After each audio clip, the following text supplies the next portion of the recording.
Le document que je vais vous présenter relate un événement qui marque un tournant dans l'histoire de la Réunion. Il concerne la période anglaise. Alors la période anglaise commence en 1810 quand la France, vaincue lors des combats qui l'opposent à l'Angleterre, perd les îles de France et de Bourbon qui étaient toutes les deux alors françaises. Le 30 mai 1814, le traité de paix est signé et la Grande-Bretagne accepte de restituer certains territoires à la France, dont l'île de Bourbon. Ce document, intitulé « L'acte de la remise de l'île de Bourbon au commissaire de Sa Majesté très chrétienne », représente la rétrocession de l'île et il date du 6 avril 1815. Alors, son contenu met en présence les deux parties concernées.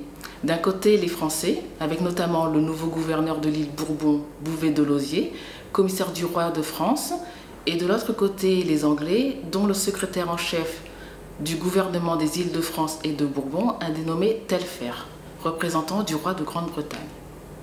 Il y décrit le déroulement de la cérémonie de rétrocession. Cela se passe sur la place d'Armes à Saint-Denis, où sont rassemblés les habitants, et l'un des faits notables de cette cérémonie est l'échange de pavillons.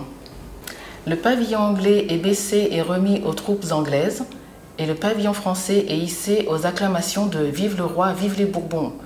Chaque pavillon est salué par 21 coups de canon chacun. Il y est également indiqué que les Anglais délivrent les établissements civils et militaires de l'île Bourbon et les Français, eux, déclarent avoir pris possession d'une part de ces mêmes établissements et d'autre part de l'île Bourbon. À la fin du document, toutes les personnes officielles présentes ont apposé leur signature et leur cachet de cire. On peut voir que ces cachets sont dans un assez bon état puisque l'on parvient à distinguer le sceau de Bouvet-Delosier. Au final, ce qu'il faut retenir, c'est qu'à la suite de cet acte, l'île de Bourbon redevient française et l'île de France, devenue l'île Maurice, reste anglaise. Les îles sœurs sont séparées et chacune poursuit son propre destin.